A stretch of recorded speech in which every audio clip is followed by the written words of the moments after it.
6 de abril de 1909, Robert Peary está em uma placa de gelo à deriva, com uma bandeira recém-plantada tremulando no frio ar ártico.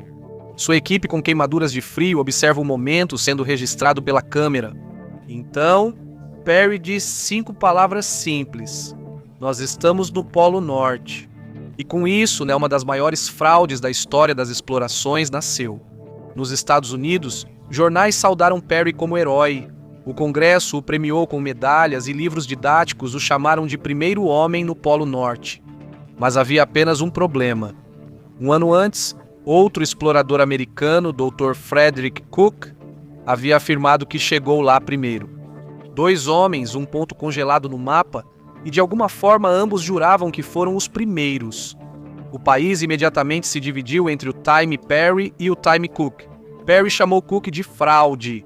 Cook retrucou dizendo que Peary era invejoso e desesperado. Os jornais lançaram campanhas difamatórias.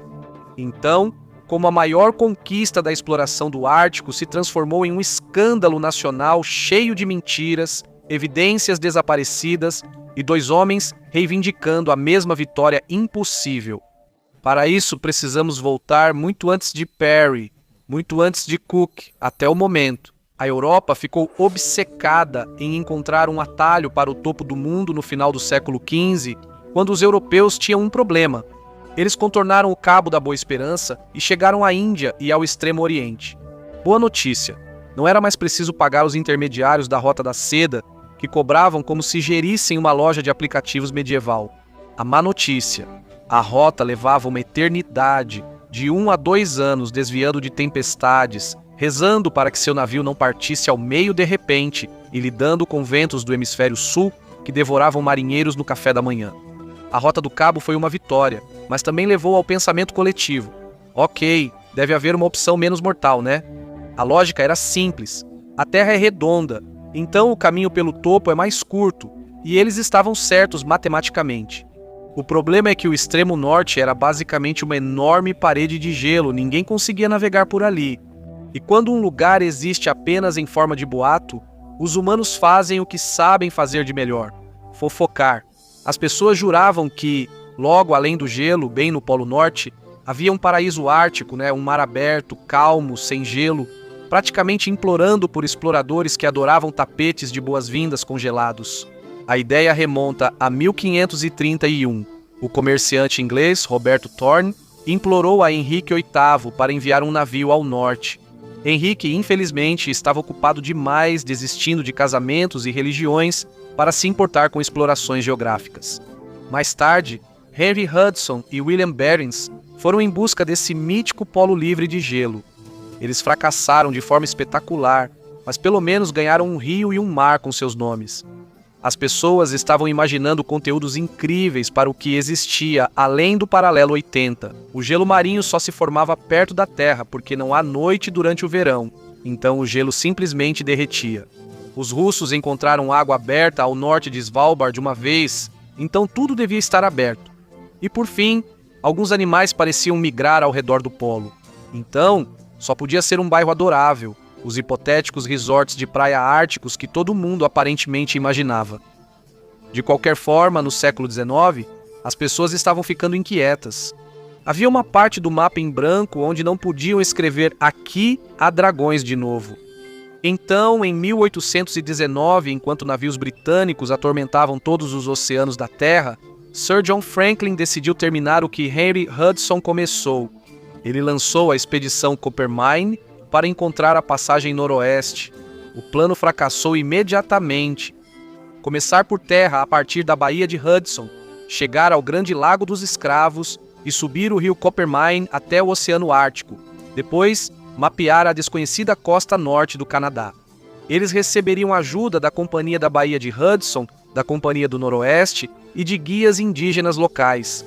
A realidade foi bem diferente. 1819 foi frio, brutalmente frio, e levou quase um ano só para chegar ao lago, enquanto as duas companhias discutiam. Pais discutindo sem parar no dia de ação de graças, e Franklin recebeu bem menos ajuda do que prometeram. No inverno de 1820 para 1821, a expedição ficou presa no rio Coppermine, em um lugar chamado otimisticamente de Fort Enterprise. O moral caiu tanto que 2 membros, George Beck e Robert Hood, quase duelaram com pistolas por causa da filha de um dos caçadores Yellowknife com quem estavam passando o inverno. Até agora, nada de paraíso ártico, só frio, miséria e duelos por damas. Em junho, o tempo finalmente esquentou, eles seguiram para o norte, chegaram ao mar, os guias e Yellowknife voltaram para casa. A equipe de Franklin continuou em 3 canoas. Surpreendentemente, eles avançaram 800 quilômetros em território totalmente desconhecido, e então tudo saiu do controle. O mar agitado chegou, o inverno começou a voltar, e a equipe teve que recuar do jeito mais difícil pelas terras áridas, que é exatamente o que parece. Mesmo enrolados em cobertores, a brisa cortava como se eles tivessem insultado o vento pessoalmente. A comida era o que eles conseguiam encontrar. Sopa de ossos feita de carcaças meio comidas contava como um dia bom. Nos dias ruins, eles raspavam líquen das pedras. Fungos vinham com um plano de desintoxicação garantido, e terras áridas não tinham banheiros. Quando os fungos acabaram, a equipe recorreu às botas reservas levemente fervidas. Uma refeição digna de estrela Michelin, caso os inspetores estivessem mortos. O grupo principal voltou ao Fort Enterprise em 12 de outubro. Veja, eu disse grupo principal. Havia retardatários, e alguns deles foram levados a comer carne de lobo, e isso vem com muitas aspas. Ao chegarem ao Fort Enterprise, encontraram o restante da equipe ainda faminta. O pesadelo só terminou em julho de 1822, quando os sobreviventes chegaram à sede da Companhia da Baía de Hudson. A expedição foi um fracasso total. 8.800 quilômetros percorridos, 800 quilômetros de costa mapeados, metade da tripulação morta, um desejo por carne humana e a passagem noroeste ainda teimosamente inexistente. Lembre-se disso quando tiver um dia ruim no trabalho. Mesmo assim, John Franklin foi recompensado, eleito para a Royal Society e celebrado por sua coragem. Outros, por sua vez, apontaram o óbvio. Sua última viagem foi o auge da catástrofe, e mesmo assim, Franklin continuava voltando ao Ártico. 2 embarcações, HMS Erebus e HMS Terror, partiram de Greenhithe, Kent, em 19 de maio de 1845. Desta vez, Franklin se gabou de como estavam preparados. Nada parecido com o desastre de Coppermine. Ele disse que tinham 8.000 latas de comida para 3 anos. Os navios foram vistos pela última vez em 29 de julho. Depois disso, nada. O Ártico silenciou a aventura.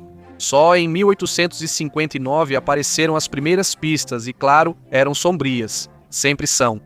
Franklin morreu em 11 de junho de 1847. O mistério se arrastou por mais de um século e meio. Os destroços do Erebus foram encontrados em 2014, perto do Golfo da Rainha Maud. O Terror apareceu em 2016, estacionado ao sul da ilha do Rei Guilherme. Ninguém sabe exatamente o que aconteceu, mas a jornada fatal provavelmente começou na aparentemente animada Baía de Disco, na Groenlândia, e terminou em algum lugar no norte congelado do Canadá. Uma mudança de clima e tanto, e se você gosta dessas explorações de mapas, não se esqueça de se inscrever no canal para impedir que minha motivação fique à deriva, mais do que as banquisas polares. Em 1852, o cartógrafo alemão August Petermann publicou um mapa que Franklin daria tudo para ter naquela viagem fatídica. Sabe, só algo para ficar olhando quando o moral estava caindo mais rápido do que o peso corporal da tripulação. No mapa, o Polo Norte e o Mar Polar aberto. Petermann acreditava que uma corrente quente fluía do Japão diretamente para o Ártico, mantendo o oceano livre de gelo. Então, o que os exploradores fizeram? Eles dobraram a aposta nas ilusões, e foi aí que um novo jogador entrou em cena, o explorador americano Elisha Kent Kane. Ele navegou até o noroeste da Groenlândia em busca da expedição desaparecida, mas não os encontrou. O que ele encontrou foram 2 anos inteiros presos no gelo, mas Kane e sua equipe sobreviveram. Ele chegou mais ao norte do que qualquer um antes dele, e o que viu realmente parecia apoiar a teoria de Petermann. O canal estava sem gelo e totalmente aberto. Por isso, quando Kane e sua tripulação retornaram sãos e salvos, todos ficaram impressionados. E então, perceberam que o sonho de um oceano polar livre de gelo de repente parecia menos fantasia e muito mais algo como: vamos fazer isso, claro. O Canal de Suez foi inaugurado em 1869 e finalmente resolveu todo o problema do Cabo da Boa Esperança tentar afogar todo mundo, mas isso não desacelerou a corrida pelo Polo Norte.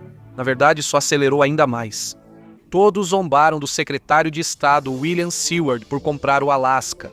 Chamaram de loucura de Seward, mas para ele, o Alasca era só o início de sua jornada para dominar o mundo ártico.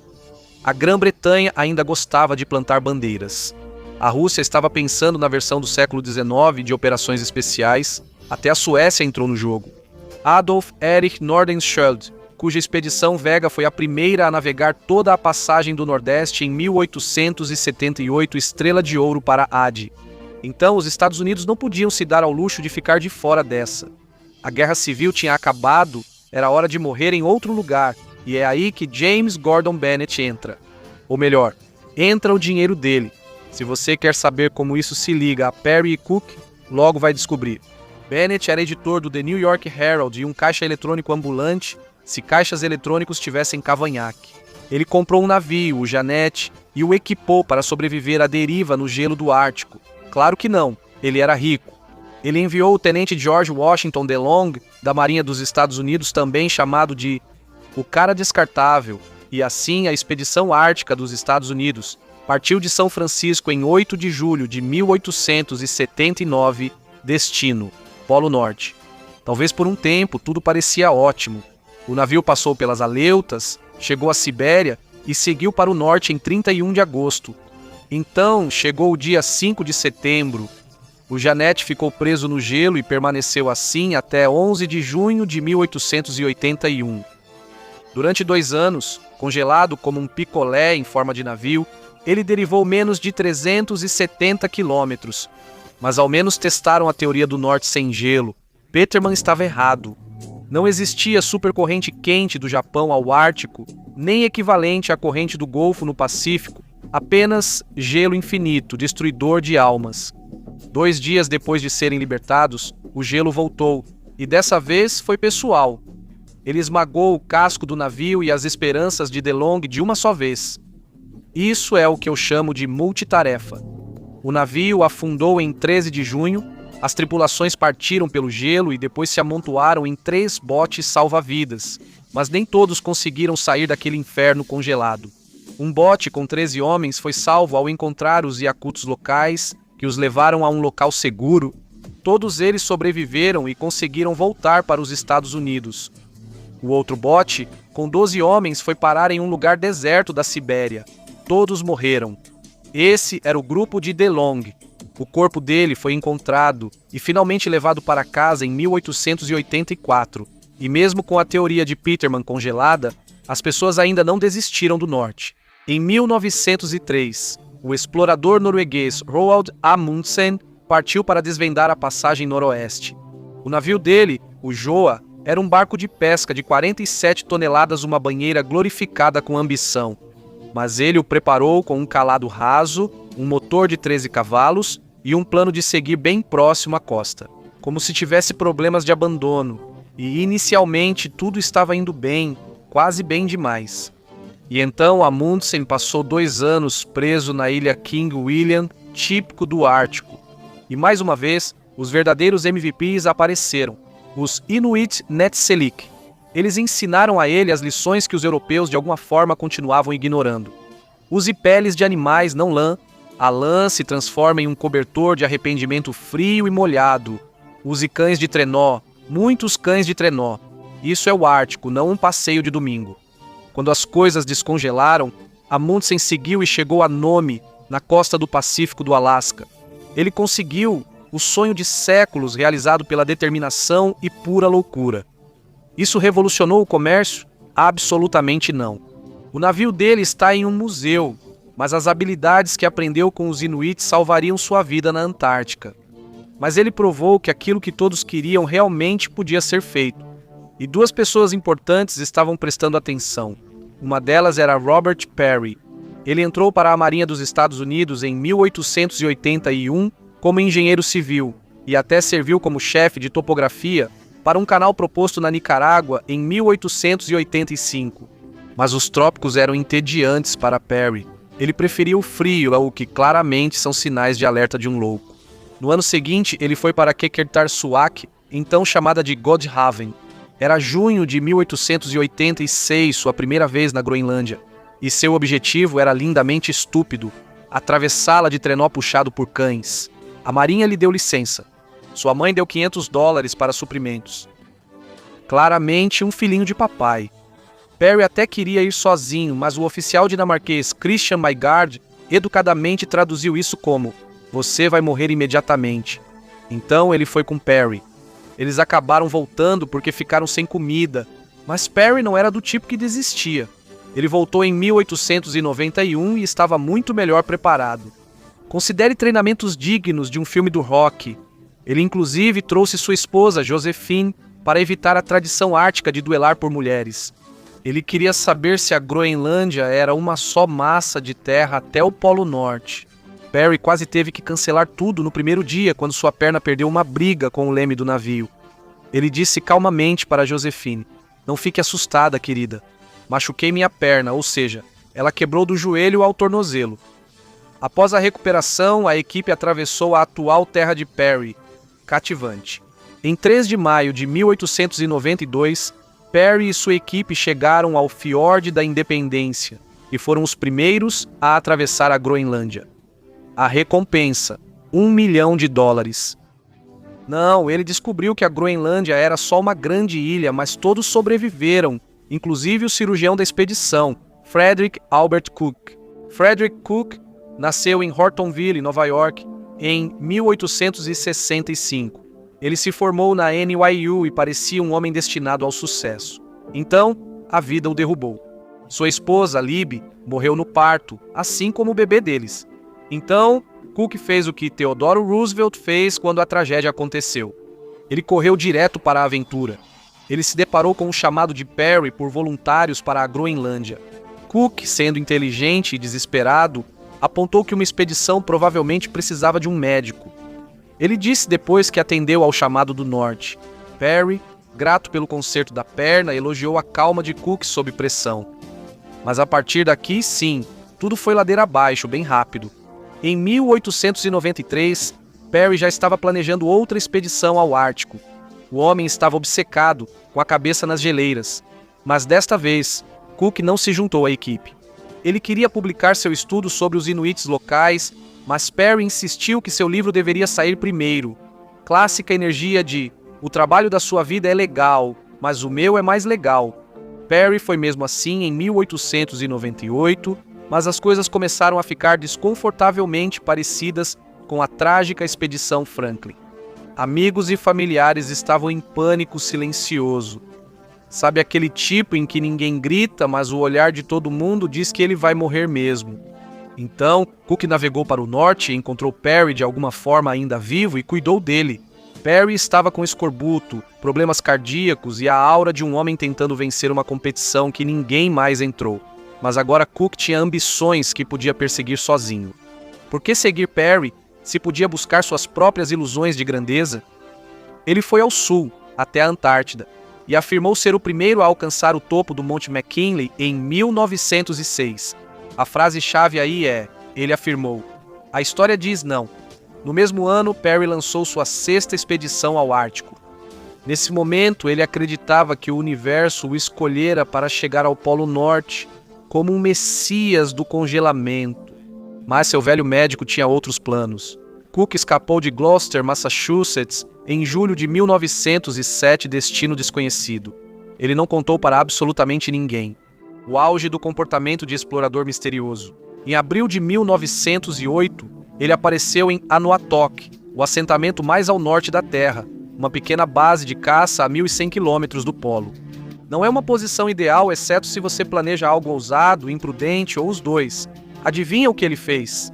Em fevereiro, ele partiu seguindo uma rota traçada anos antes pelo explorador norueguês Otto Sverdrup. Cook disse que parecia promissor, que no jargão dos exploradores quer dizer: "Vamos improvisar." A equipe percorreu 580 quilômetros em 24 dias sobrevivendo com carne fresca e uma rigorosa ração de alimentos preservados. Março virou abril e de alguma forma o sofrimento aumentou, disse Cook. O vento fazia respirar parecer um crime. Mas ao meio-dia do dia 21 de abril, ele pegou um sextante, fez uma medição e declarou: tanto faz. Perto o suficiente, ele havia encontrado o Polo Norte. Ele até tirou esta foto da bandeira americana fincada com orgulho no topo de um iglu, o Airbnb mais frio do mundo. Então ele escreveu uma nota, selou-a em um tubo de latão e enterrou em uma fenda. Se você não pode deixar pegadas, pelo menos deixe papelada. A viagem até o Polo foi relativamente fácil, a volta, uma história completamente diferente. Cook presumiu que os ventos o levariam para o leste, mas a natureza disse que bonitinho e empurrou o gelo 160 quilômetros para o oeste. Agora, longe de seus depósitos de suprimentos e no final da primavera, o gelo começou a rachar como tacos numa terça-feira. Felizmente, eles tinham trazido barcos dobráveis, a primeira decisão sensata em toda essa história. Mas o progresso era lento, tão lento que eles basicamente adiaram a ideia de voltar para casa. Eles chegaram à ilha Devon, se esconderam em uma caverna e caçaram com lanças quando acabaram as balas. O auge da energia, essa é a nossa vida agora. O inverno, porém, acabou ajudando.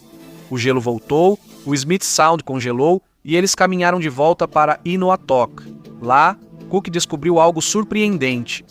As pessoas não se chocaram por ele dizer que chegou ao polo, mas por estar vivo. E Perry, ele tinha passado por lá em agosto do ano anterior, indo em direção ao Polo Norte também. Mas quem se importa, Cook chegou lá primeiro, certo? A viagem de Perry foi o oposto da marcha minimalista e miserável de Cook. Se Cook viajou como um mochileiro, Perry viajou como um circo. 50 homens, 50 trenós, 246 cães, um verdadeiro desfile no Ártico. Eles avançavam em revezamento, montando depósitos de suprimentos. Isso tinha fracassado em 1906, mas Perry claramente tinha uma relação muito flexível com a definição de insanidade. Ele não tinha barcos, então esperou o gelo solidificar o suficiente para poder caminhar sobre ele. Quando finalmente aconteceu, eles avançaram 450 quilômetros em um mês. Apenas 6 homens enfrentaram os últimos 215 quilômetros. Perry, 4 inuites e seu assistente, Matthew Hanson, o primeiro negro americano a chegar tão ao norte, em 6 de abril. Hanson perguntou: agora estamos no polo, não estamos? Perry respondeu que não sabia dizer ao certo, inspirando confiança. Então, de acordo com Hanson, Perry tirou uma bandeira que sua esposa havia costurado, fincou em um iglu e todos posaram como se fossem influenciadores do gelo. No dia seguinte, Perry usou um sextante sem anunciar o resultado, outro ótimo sinal. Mas Hanson disse que Perry colocou um pedaço da bandeira e um bilhete em uma lata e enterrou no gelo. Enquanto isso, Cook conheceu o rei Frederico VIII da Dinamarca e se ofereceu para enviar seus registros para a Universidade de Copenhague. Um problema, ele não os tinha. Um de seus companheiros, Harry Whitney, estava com eles de qualquer forma. Perry viu uma oportunidade do tamanho da Groenlândia. Ele convidou o exausto Whitney para seu navio, desde que os registros de Cook fossem excluídos. Whitney então fez o que qualquer homem sensato faria. Ele enterrou os registros na Groenlândia e embarcou no navio. Pensamento de gênio, e a partir desse momento, a vida de Cook entrou em queda livre. Aquela foto de prova do Denali? Pois é, acabou que ele tirou na falsa pique, a versão de loja de 1,99 da montanha. Os cientistas de Copenhague examinaram os poucos dados que tinham e disseram: mano, as cópias do sextante dele nem batiam com o diâmetro solar que você esperaria no polo de verdade. Amadorismo total. Depois, porque a humilhação sempre tem continuação, Cook foi julgado e preso por fraude uma década depois. Pouco confiável é o termo acadêmico. O termo informal é de jeito nenhum. Isso significa que Perry venceu, certo? Foi o que disse a National Geographic. Então ele ficou com a coroa. Fim da história, exceto que não. Na década de 70, toda a controvérsia veio à tona. Wally Herbert chegou ao Polo Norte em 1969 e deu uma olhada nos cálculos de Perry e basicamente disse: ele chegou perto, tipo a uns 100 quilômetros de distância, mas não chegou lá. A Nat Geo concordou. Então, tanto Perry quanto Cook estavam mentindo sobre a corrida ao polo. Uma grande competição de egos congelados. Por que tanta confusão? Simples. Nós sabemos exatamente onde fica o Polo Sul. Antártica, terra firme, coordenadas reais. Quando Amundsen chegou em 1911, ele fincou uma bandeira e disse: "Pronto, é meu." Mas o Polo Norte não fica em terra firme, é gelo flutuante. A casa do Papai Noel basicamente fica em cima de uma enorme esteira congelada. Se ele realmente morasse no polo geográfico, teria que atualizar o endereço toda manhã. O NORAD desistiria. Então você não pode fincar uma bandeira, o gelo se move, a bandeira se move, sua reivindicação heróica se move, e as disputas de ego não pararam com Perry e Cook. A corrida pelo Polo Norte sempre foi um teatro político.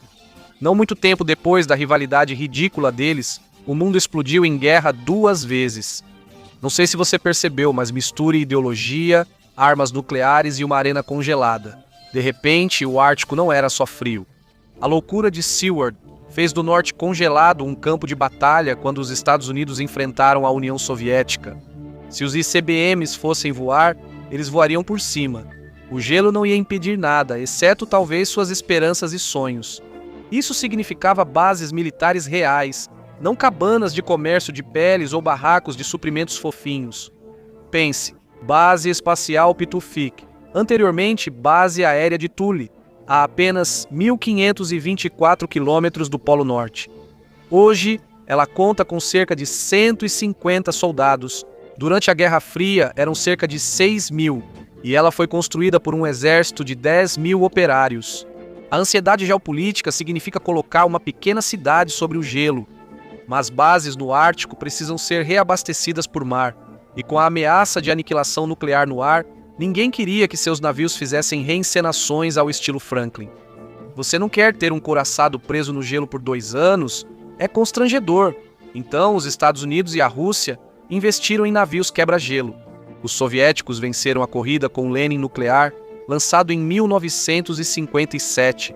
Atualmente, serve como casa de repouso para demonstrações da Guerra Fria. Os Estados Unidos tinham navios quebra-gelo, mas eles funcionavam com motor diesel elétrico nada intimidador. Então, os soviéticos lançaram o Sputnik em órbita em 1957. Os Estados Unidos reagiram como se alguém tivesse instalado um satélite acima de cada garagem. O USS Nautilus, o primeiro submarino nuclear do mundo e a recuperação tecnológica dos Estados Unidos. Garoto. Foi o contra-ataque de Eisenhower, um tipo de soco simbólico dizendo que a América também tem gadgets. Então ele lançou a Operação Sunshine, enviando um submarino nuclear para onde nenhum navio jamais havia ido, sob o Polo Norte. O Nautilus partiu de Connecticut em 19 de agosto de 1957, 2 meses antes do Sputnik, pronto para mostrar a força da engenharia americana. Mas o Ártico respondeu com seu habitual calor. Gelo muito grosso, volte para casa. O submarino teve que desistir e esperar 1 ano. Vergonhoso, claro, mas ninguém morreu, então foi considerado uma vitória. Em 9 de junho de 1958 tentou novamente, dessa vez partindo de Seattle. A tripulação avançou pelo Estreito de Bering e adivinha só, mesmo no auge do verão, o gelo do mar de Chukchi disse: "Não, hoje não, nunca." O Nautilus foi discretamente para Pearl Harbor repensar suas escolhas e talvez tomar um banho quente. Mas o comandante William Anderson tinha um pouco desse espírito nele, do tipo teimoso e um pouco fora da casinha. Ele não ia desistir só porque o Ártico estava sendo temperamental. Em 23 de julho, ele tentou novamente. Em 1º de agosto, o submarino deslizou sob o mar de Barrow. O gelo estava mais espesso do que o esperado. O Ártico é alérgico à cooperação. Então o Nautilus teve problemas mecânicos. Claro que teve, mas em 3 de agosto ele chegou ao Polo Norte. Foi a volta da vitória mais fria e estranha do mundo. Debaixo do gelo, ele permaneceu submerso por mais 4 dias e depois emergiu ao nordeste da Groenlândia para comunicar a Eisenhower a grande mensagem Nautilus 90 Norte. A América chegou ao topo por baixo, mas a corrida para o Polo Norte não parou nem de perto. Em 2007 aconteceu algo que parecia ter saído direto de 1527, se 1527 tivesse. Titânio e mini-submarinos, 2 mini-submarinos russos, liderados pelo ex-herói da União Soviética e vilão de James Bond nas horas vagas, Archer Chilingorov, desceram 4,2 quilômetros abaixo da superfície, chegaram ao fundo do mar sob o Polo Norte e fincaram uma bandeira russa de titânio. No século XXI, ainda havia espaço para encenar conquistas de terras. O ministro das Relações Exteriores do Canadá pediu que a Rússia parasse de fazer cosplay de conquistadores. Por que tanto drama? Porque a corrida ainda não tinha acabado. O mesmo gelo que um dia engoliu Franklin e metade do otimismo da Inglaterra vitoriana está derretendo rapidamente.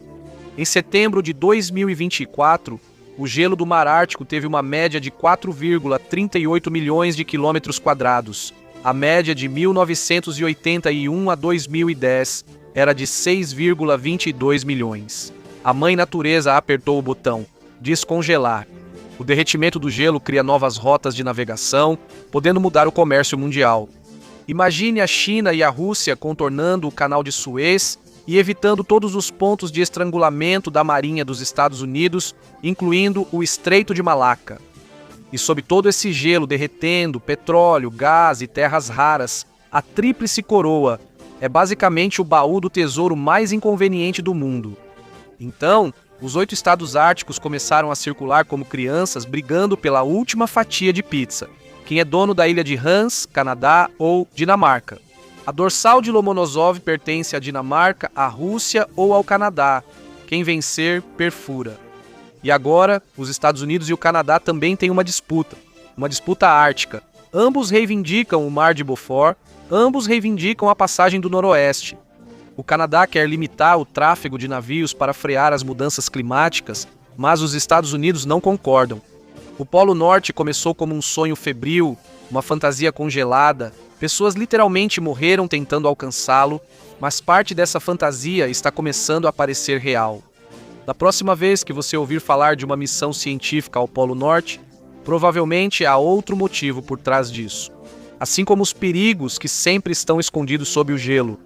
As bandeiras podem ser diferentes, mas a corrida nunca parou. Obrigado por me acompanhar hoje. Espero que você tenha gostado do vídeo e se quiser ver mais vídeos como este, por favor considere se inscrever e ativar as notificações. Isso realmente faz diferença. Mais uma vez, obrigado e até a próxima no Mapec.